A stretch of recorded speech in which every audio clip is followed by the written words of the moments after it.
Olá, eu sou Carol Curimbaba e tenho a felicidade de iniciar mais um workshop Nagro. E agradeço a todos vocês que estão nos acompanhando aí nas redes sociais e lembrar que é só acompanhar a Nagro BR, acompanhe o nosso canal, dá ok, ativa o sininho para você poder ver mais entrevistas com personalidades do agro como esta. Eu vou começar o nosso workshop fazendo uma pergunta. Quem imaginaria há 40 anos atrás que de importador de alimentos nós seríamos o maior exportador de alimentos líquidos no mundo? Ele realmente imaginou, criou, trabalhou e fez. Essa personalidade revolucionou a agricultura tropical moderna, sendo, claro, ministro da Agricultura na década de 60, e fez essa revolução 100% baseada em tecnologia, educação e esforço conjunto do setor privado com o público. É uma grande honra para a Nagro e também para a minha carreira, com certeza, falar com o maior nome vivo do Brasil, senhor Alisson Paulinelli. É uma grande honra recebê-lo aqui no workshop da Nagro. Eu que agradeço essa oportunidade. Olha, mais um mineirinho aqui falando com a gente, um baita do mineiro que fez história. Senhor Paulinelli, eu vou perguntar uma coisinha direta para o senhor. O senhor acredita que chegamos onde o senhor sonhava? Olha, em muitos casos nós suplantamos. E suplantamos muito. A agricultura brasileira não tinha nenhuma vez no mercado internacional. Os produtos que nós produzimos, nós custávamos concorrer com os nossos concorrentes da área tropical, que era o café lá com a Colômbia, depois vieram vários países da Ásia e assim sucessivamente. A madeira tropical sempre foi problema em países que formam o bloco tropical. E o Brasil é um deles. Você sabe que não só na Ásia, aqui no Brasil, na África, o desmatamento, a madeira tropical, continua a ser uma fonte de renda extrativa, que não é ideal para país nenhum. O terceiro ponto que eu chamo a atenção, e ele, de fato, pesa muito, é que esse agricultor brasileiro não tinha suas terras originadas de rochas que fossem férteis, que dessem uma fertilidade ao solo, como era o solo lá do hemisfério temperado. Lá, eles tinham o frio para normalizar o clima era muito normal. Você tem praticamente 6 meses no ano em que a terra é coberta, à medida que distancia do Equador, cada vez mais alta em neve, que cobra, que cresta, que queima todo o recurso biológico do solo, paralisam-se os fenômenos biológicos. Essa diferença sempre complicava, porque, veja bem, lá os solos deles eram mais férteis, as rochas que originaram os solos vinham de formações de vários elementos que são fundamentais, o fósforo, o potássio, o nitrogênio, o sódio, o calcário, o magnésio, o silício e assim sucessivamente. Como eles tinham isso tudo pronto, para eles foi muito fácil. Eles chegaram, arrancaram a vegetação nativa e plantaram sucessivamente lá. E foi graças a Deus que isso ocorreu, com a consciência de que precisavam garantir e sustentar os recursos naturais que dispunham. Então, o mundo, enquanto existia na área temperada espaços para o crescimento, você podia ampliar sua área, você tinha água, você tinha terra arável, você tinha um homem, você tinha novas plantas, sementes, etc. Ele se desenvolveu. Só que, a partir de um dado momento, ele começou a ter problemas, porque essa neve que crestava o solo dele e fazia do solo um depósito de recursos naturais fabulosos, que davam fertilidade ao solo e condição de produção em larga escala, eles começaram a sentir que eles tinham problemas. a neve crestava e queimava os recursos naturais, principalmente os biológicos. As plantas, muitas vezes, eram queimadas. As doenças que atacam as plantas eram queimadas também. Mas então a vantagem deles era muito grande. Era sim, inicialmente era grande, porque ao queimar, crestar as doenças e as pragas, lá quando voltava o ano seguinte, na primavera, especialmente em que o sol vinha, a primeira coisa que ele fazia era aquecer a neve. A neve infiltrava no solo, umedecia a água. Depois, com essa umedecendo a água, ele tinha as sementes já determinadas para aquela região, com capacidade de produzir para aquela região. E ali ele tinha uma produção explosivamente mais vantajosa sob o ponto de vista biológico. Até que nós descobrimos aqui que aquele elemento que matava as pragas deles,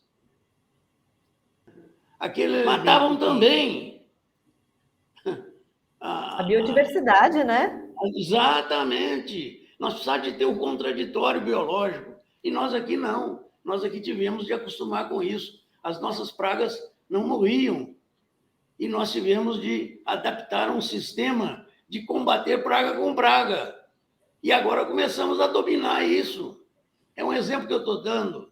Então você vai ver que ao longo do percurso, o Brasil começou a descobrir que se nós fizéssemos uma agricultura aqui, na região tropical, onde as terras eram muito mais degradadas, você tem terra aqui com degradação de 150 milhões de anos, o Cerrado é um deles. Se você conseguisse convencer esse produtor que ele era capaz de recuperar física, química e biologicamente esse solo, ele começava a ser capaz de produzir mais. E ele assustou, porque, além de produzir mais, era uma praga, doença que aqui começou a manifestar de forma menos agressiva do que lá, e principalmente quando ele começou a ver que ele produzia 2, 3 vezes no ano a mesma safra. Isso para eles lá é uma novidade, e isso liquida as pretensões de que eles tenham vantagem comparativa maior. Você imagina, agora, por exemplo, nessa crise que nós estamos, todo mundo querendo correr para equilibrar a produção de milho. O Brasil pode produzir 3 safras, basta querer.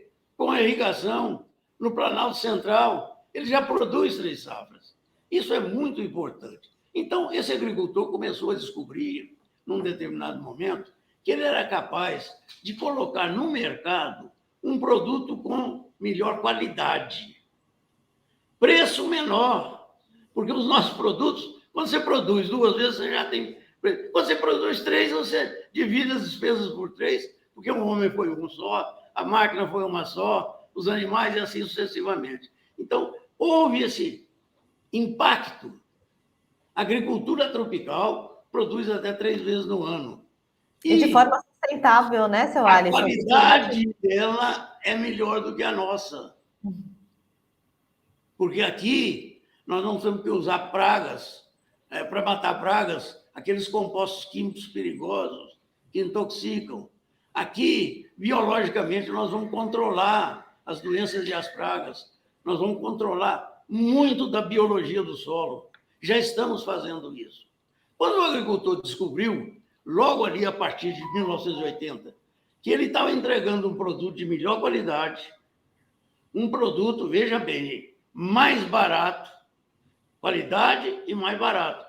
E com constância de oferta, porque quem produz 3 safras no ano, qualquer época do ano você pode estar vendendo. Ele resolveu atestar isso e deu certo. E a partir de 80, o Brasil entra no mercado internacional como uma grande alternativa. Espera aí, se o mundo temperado falhou, e o mundo demonstrou que falhou ainda na década de 1973, com a criação da OPEP e depois com o embargo americano, que não tinha mais alimento suficiente inclusive para o seu povo, isso foi um distúrbio no mundo inteiro. E o mundo já estava acostumado a receber um novo produto com características mais naturais, com características de muito melhor capacidade nutricional. Era capaz desse produto brasileiro chegava mais barato em tempo oportuno e garantia ao consumidor que ele estava tendo o produto ideal para ele. E isso começou a crescer e colocou o Brasil em primeiro lugar. Ainda com menos de 20 anos, nós dominamos o mercado. Esse mercado Alisson, hoje... E nesse cenário todo, quais os principais desafios o senhor acha que os pequenos e médios produtores encontram, mesmo a gente estando tão na vanguarda, né, produzindo com sustentabilidade? Quais os maiores desafios o senhor acredita que eles encontram? Olha, o maior desafio que nós temos hoje é ter ciência, ter conhecimento para vencer todas essas etapas. Lá eles tinham terras férteis, muito férteis, arrancaram a vegetação nativa sem muita preocupação e estão cultivando até hoje. Em outros lugares lá, eles erraram, eles foram cultivar intensamente. Há muitos que dizem que o Éden está lá no Tigre e Eufrates, entre os dois. E você encontra ali regiões, tremendos desertos, que foram lavouras muito produtivas. Quer dizer, eles não têm certeza se ali não foi uma das primeiras agriculturas que degradaram o mundo. A verdade está aí.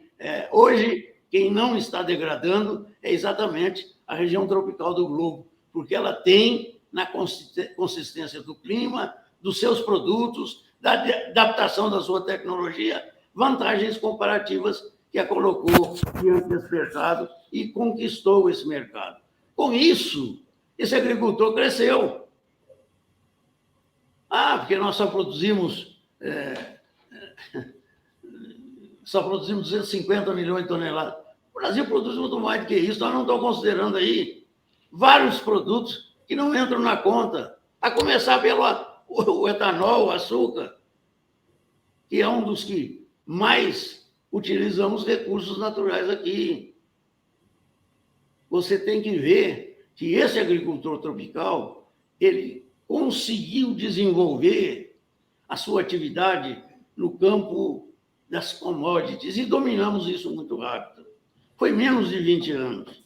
E agora nós demos demonstração de que somos capazes de dominar também na segunda etapa, porque o consumidor mundial quer produtos cada dia mais baratos, ele quer produtos cada dia mais de melhor condição para ele consumir.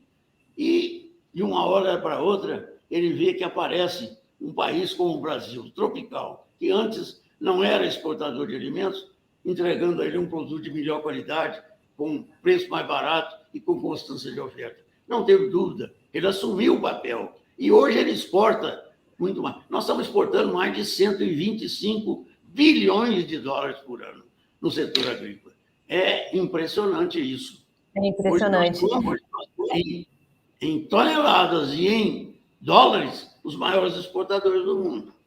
Exatamente. E, senhor Alisson, o senhor sempre fez um trabalho baseado em muito esforço de tecnologia, de educação, de trabalho profundo nessas áreas. Eu acho que isso criou-se uma cultura na agropecuária moderna, desde o pequenininho produtor ao grande, de focar em muita educação e especialização. Mas os agricultores reclamam muito que eles podem ter acesso à informação, mas lhe falta o dinheiro no bolso. O senhor acha que acesso ao crédito, apesar do Plano Safra ter aumentado, acesso ao crédito ainda é uma grande dificuldade que o agricultor, o pequeno e médio, encontram? Olha, não tenha dúvida, o crédito é um instrumento de produção fabuloso, é o capital.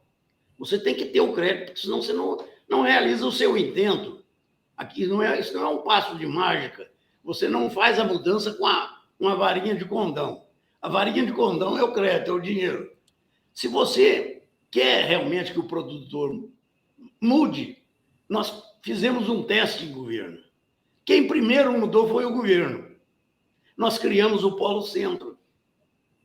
O Polo Centro era para agricultores das regiões do Cerrado que acreditassem que eles eram capazes de recuperar física, química e biologicamente esse solo e produzir melhor do que nas outras regiões, chamadas regiões ricas, Corn Belt americano, bacia central europeia, bacia central asiática, que tem as melhores terras do mundo, de fato.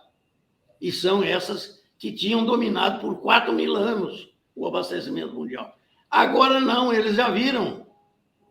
Nós estamos sendo capazes de recuperar esse solo, veja o que eu vou dizer, em condições de competitividade, fazendo ainda no primeiro ano, na chamada limpeza e destoca do Cerrado, a modificação física, uma aração profunda, um subsolagem, um equipamento para romper uma camada impermeável, para permitir a circulação vertical, horizontal, etc., da água do ar.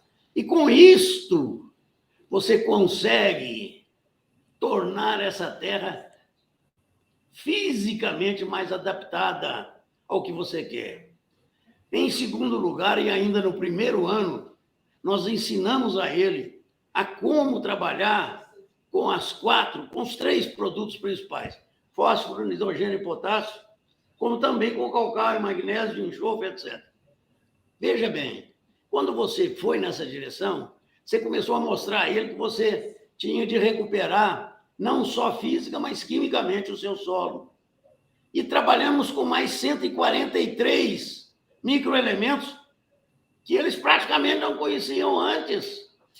Essa foi a grande vantagem. Não foi à toa que eu fui mandar 1.530 técnicos lá para a Europa, para os Estados Unidos, para o Japão, para a Ásia, para estudar o que eles estavam fazendo lá e trazer essa tecnologia. Eles trouxeram e conseguiram aqui, ainda no primeiro ano, o suporte do governo. O chamado Polo Centro tinha o dinheiro certinho para comprar a máquina, o calcário, o fertilizante, a semente, a máquina, o trator, etc, etc, etc. E completava todo o seu projeto. Nós mudamos o conceito do crédito rural. O crédito rural, antes de 1974, 73, ele era usado muito para financiar produtos. Eu sou um produtor, vou no seu banco. O que você quer? Um trator de quanto? 70 cavalos. Quanto é que custa? 100 mil reais. O gerente, se for esperto, muito gentilmente bota ele na mesa dele, manda servir um cafezinho, mas ele corre lá no cadastro dele. O cadastro equivale. Se o cadastro falar que pode, ele empresta os 100 mil e você pode pegar esse trator e fazer táxi na cidade, botar na sua sala, botar umas flores em volta, todo dia lustrar, etc., como um bibelô. Não tem problema, você é capaz de pagar. Nós quisemos mudar esse conceito. O produtor só pode te dar no nível que ele tenha condição de pagar com aquela ação, com aquele instrumento. A mudança vai permitir que ele seja capaz de pagar, não pelo cadastro, mas pela renda. Esse foi o conceito que nós conseguimos mudar. A hora que o agricultor viu que ele era capaz de fazer isso, você não faz ideia. E aí, eu quero lhe confessar que grata surpresa eu tive como profissional, como professor, como cientista, que eu procurei conhecer o que eu estava fazendo. Eu quero lhe dizer que a minha maior satisfação, essa foi demais, foi quando eu vi o produtor, a partir do segundo ano, procurar melhorar, por iniciativa dele, a área, vamos chamar, a parte biológica do solo. Aí sim, aí eu animei. E por isso eu animei, porque eu tive chance de começar o projeto e 4, 5 anos depois eu vi o resultado, porque essas áreas que sofreram um impacto de ter de ser corrigidas fisicamente, não é fácil, é caro. Corrigir quimicamente é muito caro. Fazer isso com um dinheiro que não lhe pesasse para frente, mas lhe desse suporte para ter renda na frente. E ele conseguiu fazer isso. E mais ainda, que ele viu que se ele melhorasse biologicamente aquele solo dele, ele seria imbatível, Eu falei, agora eu não preciso do governo mais, pode deixar que eles vão sozinhos. E eles acharam o caminho. Eles acharam. A primeira coisa que descobriram é que eles produzem 2 safras e depois as 3 safras. Nessas 3 safras, eles já sabem que os concorrentes não vão ter nada para oferecer. E O nós que temos. encanta, seu Alisson, é que o trabalho do senhor, além de ser muito embasado em educação e tecnologia, é um case de maior sucesso que temos aqui no Brasil, mostrando como que o setor público, com um grupo de homens com vontade, podem estabelecer uma base de trabalho para Não deixar tenho que o dúvida. setor privado trabalhe, né? Não tenho dúvida. Olha, nós criamos uma startup chamada Embrapa. Mas esqueçam isso. A origem do dinheiro aparece na renda. Quando você vai contar se rendeu ou não, aí você me cobra, a startup Embrapa não presta. Você vai ver que não. E Eles foi a são base da Revolução Agrícola Tropical. Houve uma revolução. Aí é que você tocou, e que vocês fazem isso muito bem. É o que a startup está oferecendo hoje ao produtor e que ele precisa seguir. O que é fundamental? É que ele descubra novos conceitos, novas capacidades produtivas, que ele desenvolva mais habilidade, que ele seja melhor gestor, que ele seja capaz de fazer uma governança do seu produto e da sua propriedade melhor do que o vizinho. Tudo isso é uma disputa que surgiu naturalmente com o produtor que quis progredir e quis mudar. Ele viu que o governo mudou. Nós criamos o Embrapa, nós criamos o Embrater e nós criamos o Polo Centro, que aplicou 3 bilhões de dólares entre 75 e 79. Olha, não é brincadeira isso, não. E fizemos isso em quase 900 mil propriedades. Nós conseguimos ampliar a produção brasileira para fazer a autossuficiência no Brasil. Eu, antes de sair do governo, comecei a ter a sensação de que se eu importava trigo, eu já exportava carne muito mais do que eu tinha planejado. E isso alimentando 800 milhões de pessoas no mundo, né, seu Alisson? E uma coisa, ministro, que eu queria perguntar agora para o senhor, a pergunta de $1 milhão. E o futuro? O senhor fala muito na nova revolução tropical, revolução verde, sustentabilidade, é uma tecla que o senhor sempre bateu. Quais são os próximos passos da agricultura brasileira? Olha, você tem que analisar isso num todo. O próprio Estados Unidos, que foi o grande comandante do abastecimento por mais de 100 anos, ele próprio reconheceu que ele não tem mais condição de aumentar sequer mais de 20% ao ano a sua produção. Não é suficiente.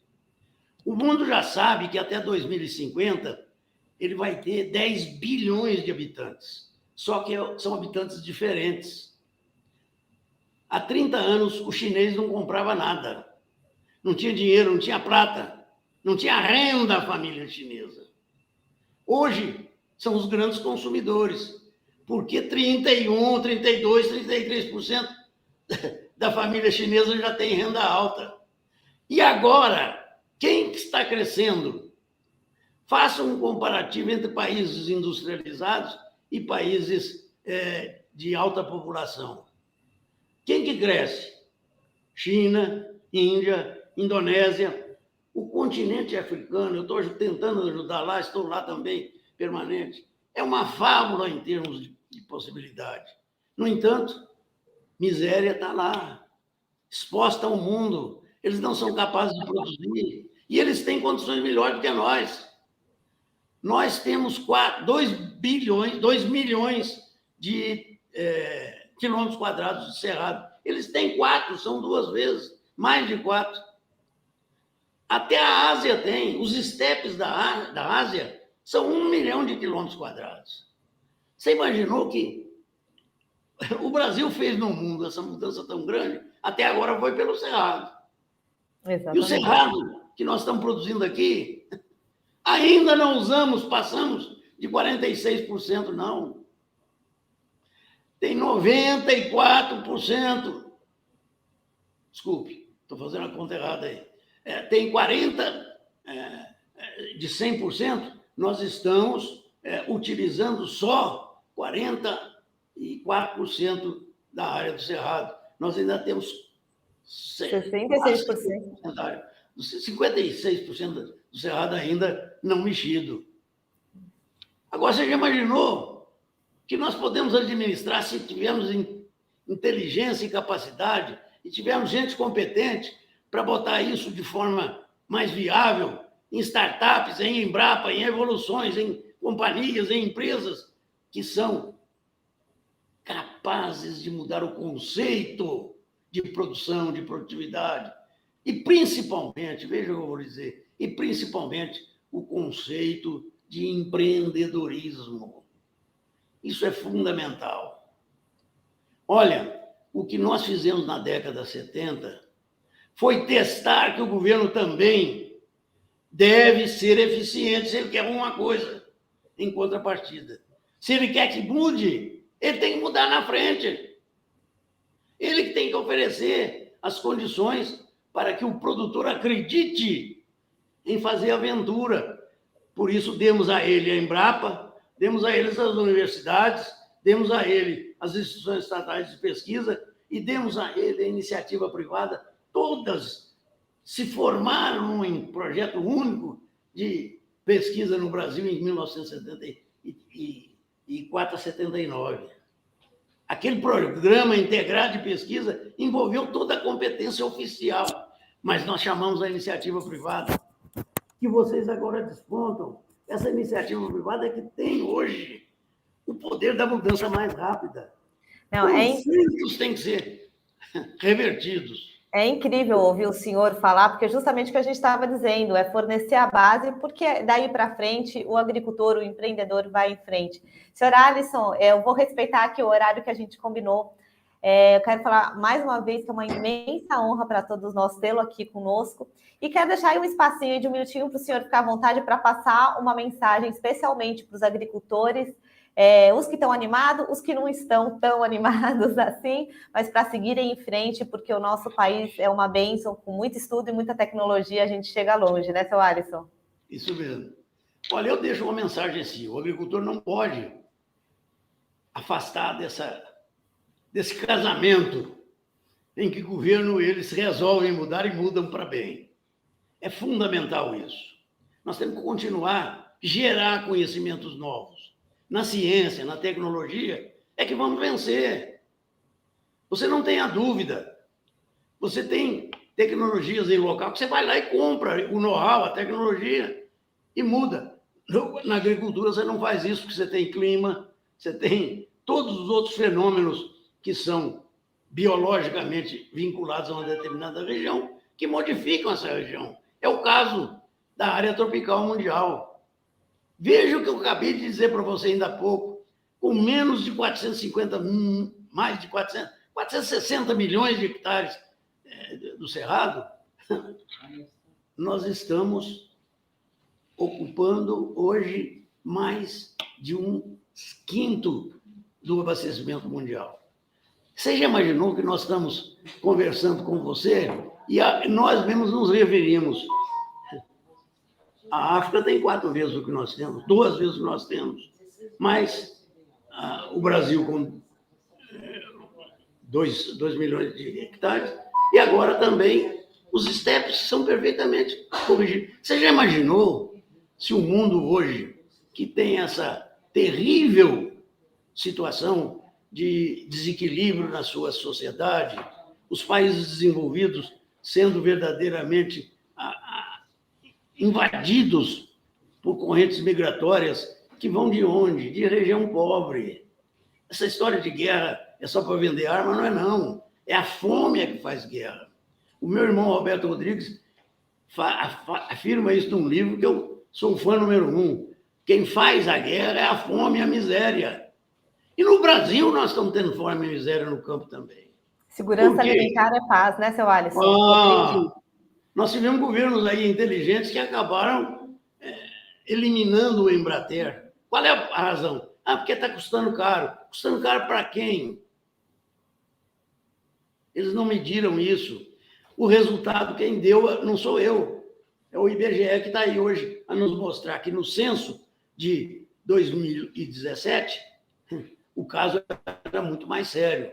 O Brasil fez a maior revolução que o mundo já teve em agricultura, criando essa agricultura tropical, com só 850 mil propriedades. Você sabe o que aconteceu? Que do outro lado, essas propriedades que adotam tecnologia, crédito rural, adotam inovações, melhoram, disputam, classificam, padronizam, faz o diabo. Agora, e o restante? Está aí enquistado em 4,5 milhões de propriedades que são extrativos, não fazem produtividade, não têm condição de competir, não tem renda na família. Não tendo renda na família, como é que eles vão? Eles não dão conta de alimentar a sua família. Como é que vão ser produtores? Tem que mudar isso. E eu acredito nessa mudança. Acho que o Brasil tem que sim, encarar isso com seriedade. Se governos populistas quiseram fazer essa besteira, eu acho que nós vamos precisar de governo sério para corrigir todos esses defeitos da administração pública que tivemos. Mas precisamos de um governo também capaz de enxergar, sob o ponto de vista técnico, consciência, igualdade social, esses praticamente, veja, eu estou falando 4,5 milhões de propriedade que tem uma população em torno de 20 milhões de pessoas, miseráveis, não tem renda para se alimentar. Nós precisamos mudar isso. E o Brasil vai mudar isso. Sabe como? Essa juventude que está chegando aí. Amém. Eu conheço vocês. Eu tenho a maior satisfação de ouvir, de falar, de construir com vocês alguma coisa. E vocês são muito melhores do que nós. Eu fico feliz quando converso com essa juventude. Você sabe que eu hoje, nos 86 anos que eu tenho, eu peço a Deus para que me dê mais um espaço de vida para conviver com vocês. Eu quero ouvi-los, dialogar com vocês. Vocês estão encontrando o caminho de uma boa gestão, de uma capacidade de governança muito mais eficiente do que nós tivemos até agora no nosso negócio, no nosso município, no nosso estado, no nosso país. E temos de ter agora no Brasil inteiro. Eu gostaria de dizer que hoje eu peço a Deus que me dê mais um espaçozinho de tempo para que eu continue andando ao lado de vocês. Ouvindo, amém, falando, trocando ideias. Sabe por quê?